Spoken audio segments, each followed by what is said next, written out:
Hey guys, this is Mike. I'm gonna walk y'all through what I done on the intake sprocket on my 2012 Camry L. Um, I've already opened the hood. I got it unlatched. Um, okay, first thing I done is unhook the battery, obviously. Um, all these bolts on the valve cover are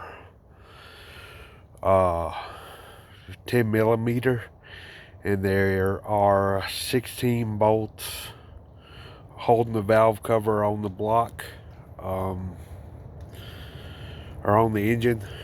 And then there's let's see, there's a stud right there I hadn't put in yet. There's a stud right there. The sensor right there, the sensor right there. Those are the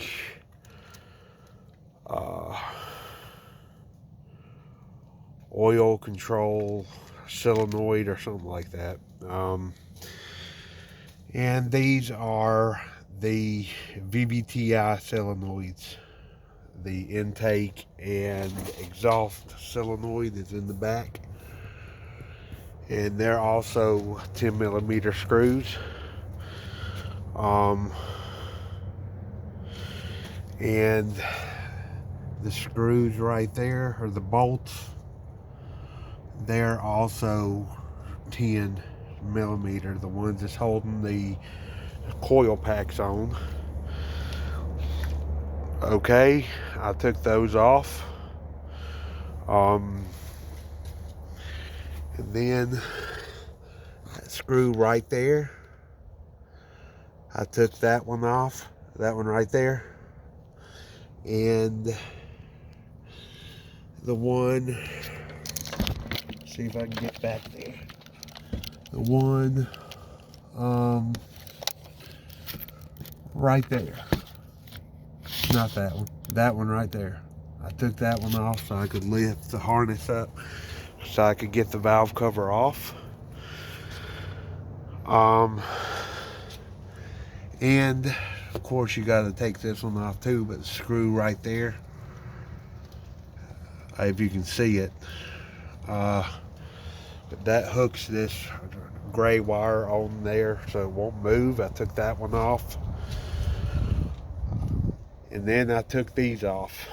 These two right here that go to the mount. And I took the mount off and all the bolts there. Okay.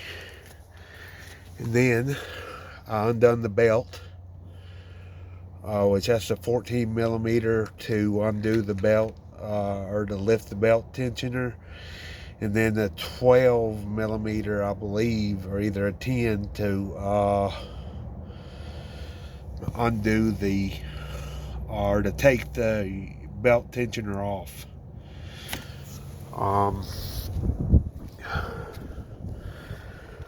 Okay, after I done that, of course I took the wheel off and I jacked up the car, took the wheel off. Then I got my 8-ton jack right there, and I don't know if I'm gonna be able to get a good picture of this like this. There's a part right under the engine, right behind the oil pan. It's a metal piece with a hole in it. I think that's part of the support, where you can lift the engine out of the vehicle. I just put the jack under there and lifted. Well, I put the jack under it. Then I took the mount off you see down there. That right there, I took that nut off the top of it, then I jacked the engine up some, and I took that mount off. The top one, I believe, is a 19 millimeter, and the 3 bottom bolts are 17 millimeter. And these bolts right here, they go to the mount, are 14, and that one's a 10 right there. The one with the E on it, just holding that wire. And after I done that, I got me a bungee cord and held this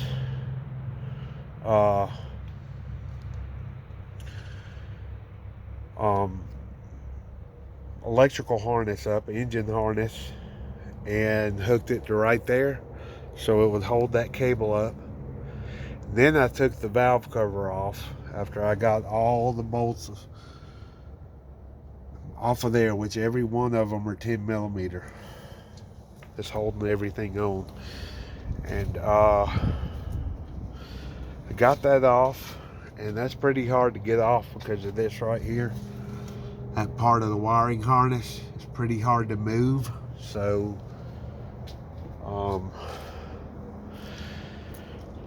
that was kind of a pain in the butt. And then you have to make sure you don't mess up the spark plug tubes.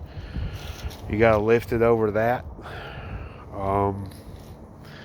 Anyway, after I got all that done, I took the timing chain cover off, and I had to do that twice. I had to do this twice because the second time I had to replace the timing chain guides in it, and I just got done with it a few days ago. And a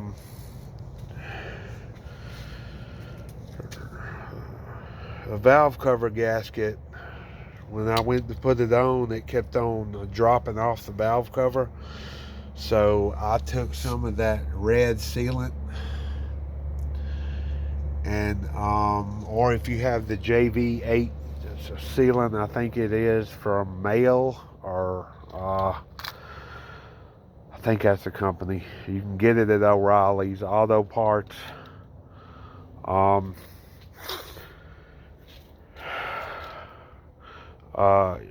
Use some of that to put on it to keep the gasket on there, so when you put it on there, it won't fall off into the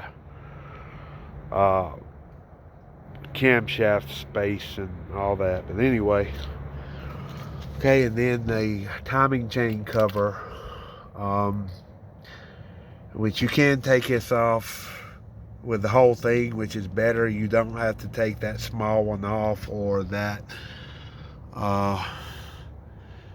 service plug out. You can just take the whole thing off.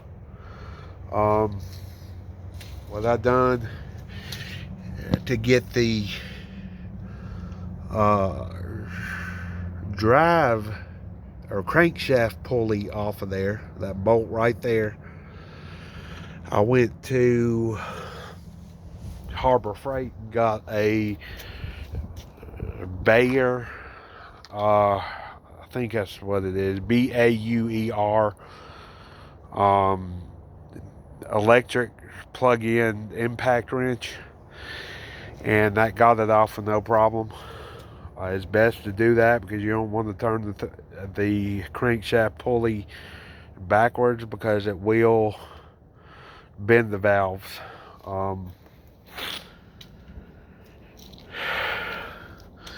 And after I got that pulley off, I pulled the I took all the bolts out of the timing chain cover, which the second time on all the bolts, I didn't even number them or any of that, or try to keep up with the places, because I know the bigger ones are not going to go in if they don't fit. I mean, if the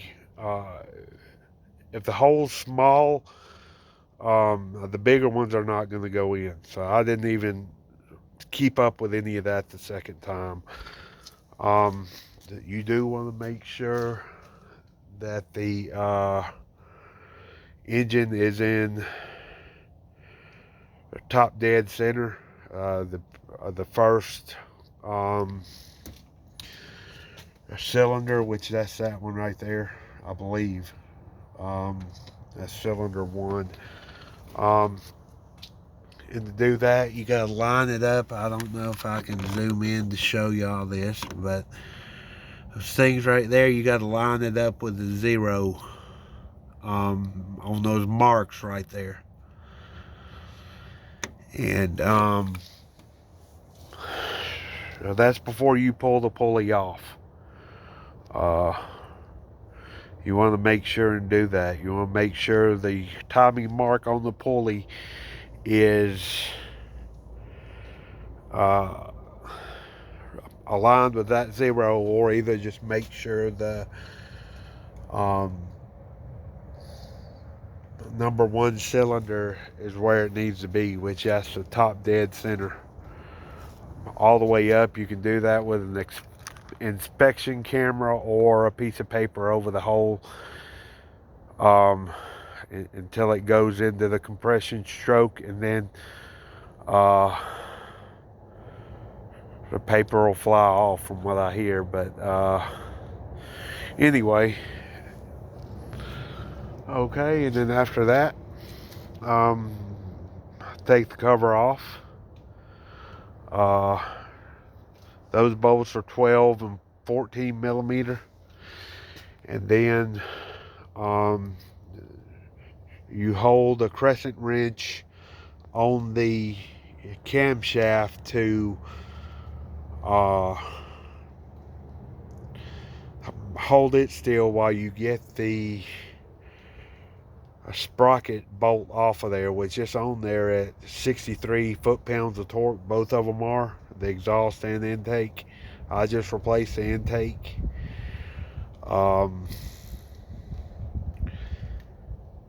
You need to make sure you hold that so it won't bend any of the tubes or spark plug tubes, or so you won't mess anything up in the engine. And the sprocket bolts are 17 millimeter.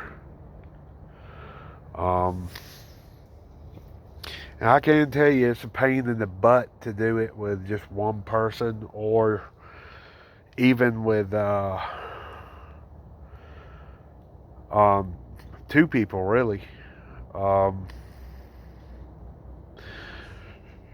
Without taking the engine out of the vehicle, which I don't have the equipment to do that, so I done it the way I knew I could do it. But let's see what else. On this vehicle, on the 2012 4-cylinder 2ARFE engine, you do not have to drop the oil pan to remove the timing chain cover gasket. That's where I messed up the first time I done that. And you actually don't have to do that. You don't even have to drain the oil. I mean, I had a little less than 4 quarts of oil in there. The second time I took the chain cover off, and just a little bit dropped out. And I didn't even drain the oil pan. And when I put it back together, I still have, it's about a half a quart low, so I guess it loses about a half a quart. But anyway,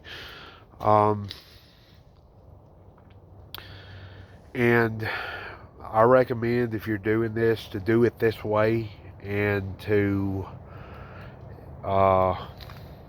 replace the chain and the guides while you're in the timing area, because it is just a heck of a lot easier to do it this way. Because first time I tried to do it, I dropped the chain, and that's why I had to do a alignment of the crankshaft and the camshaft sprockets to the car the first time. And that's why I had to take the timing off, and I just replaced the chain at first, but then I realized I needed a guide, so I had to go and do all the work over again and replace the guides on it. That was still a pain in the ass just to do that, but after all that, you can put it back together and in the reverse order. And these bolts right here, I just tightened them. Actually, all the bolts, I didn't do it the torque spec. I just done it by electric ratchet, and then or a battery powered little ratchet thing that don't have much force, and then I just done it a little over hand tight, which that may be too tight, but anyway, it's working on everything except for the drive shaft pulley or the crankshaft pulley. You do need to take a ratchet or a electric impact, and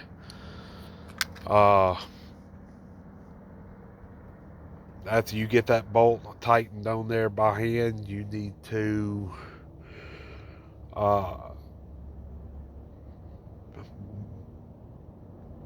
put the electric impact on it and pull the trigger forward twice, and that should be enough force to get it as tight as it needs to be. That's what I done, and it hasn't given me a problem yet. So and they say it's best to replace the VVTi solenoids. I do have them on order. They're in the mail, or they're going to be shipped. Supposed to be here Saturday or Sunday. I bought them through Amazon. Most of the parts I got to replace these parts, like the gear, I got it from Toyota. It cost around $260 to get it, and the other parts I needed, besides a few parts I had already ordered a while back, because I knew I'd be doing this job sometime. And other than that, 2 bolts right there I'm missing, but I know where one is. But other than that, just put it back together, and when I start my vehicle, I still have a little rattle, but it could be these VVTi solenoids. That right there, it could be that right there. And you got one for the exhaust and one for the intake, and the intake's behind that plastic piece that you see, that black curved plastic piece.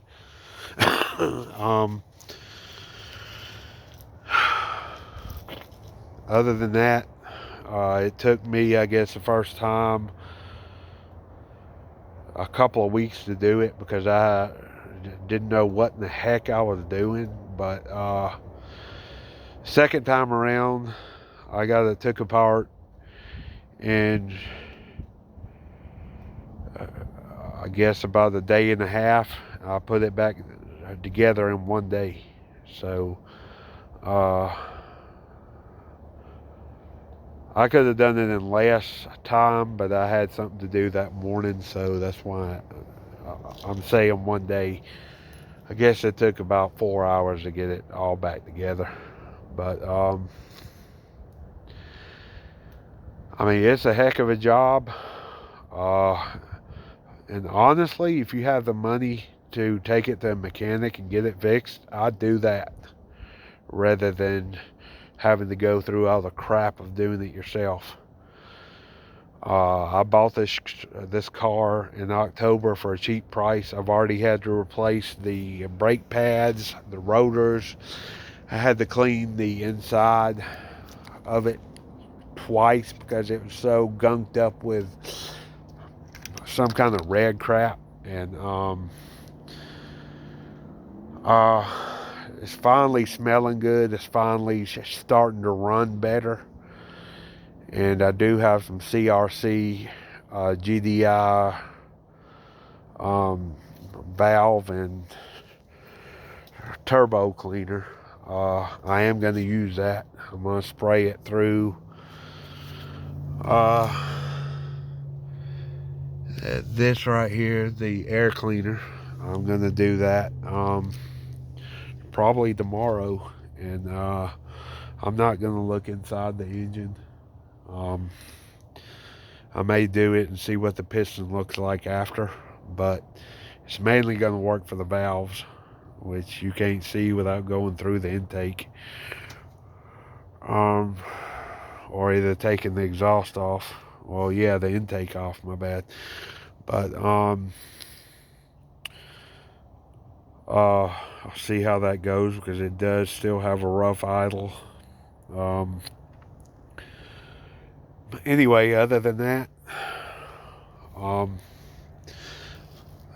hoping I'm getting this car into good running condition. And I did add fog lights to it. That's pretty easy. The way I done it, I did not run it through the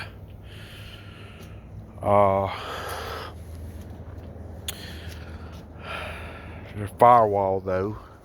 I did put a inline fuse right there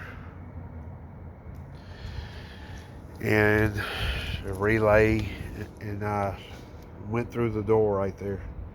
And I do have some red wire going inside, but anyway, that's just the way I done it because it was the easiest. And I had to put a alarm system and keyless entry on this. It did come with keyless entry, but I burnt the module out.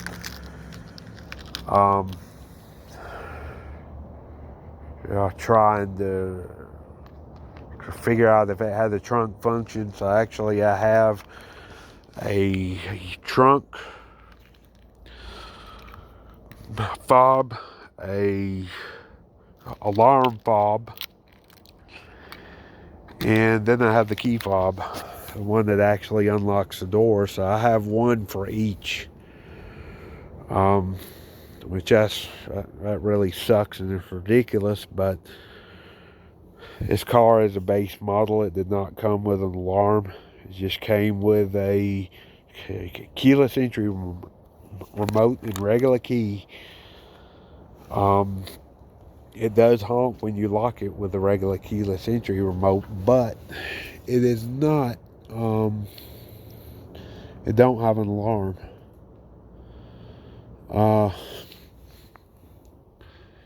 Anyway, other than that,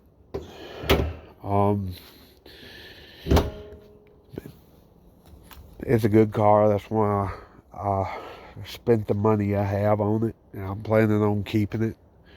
And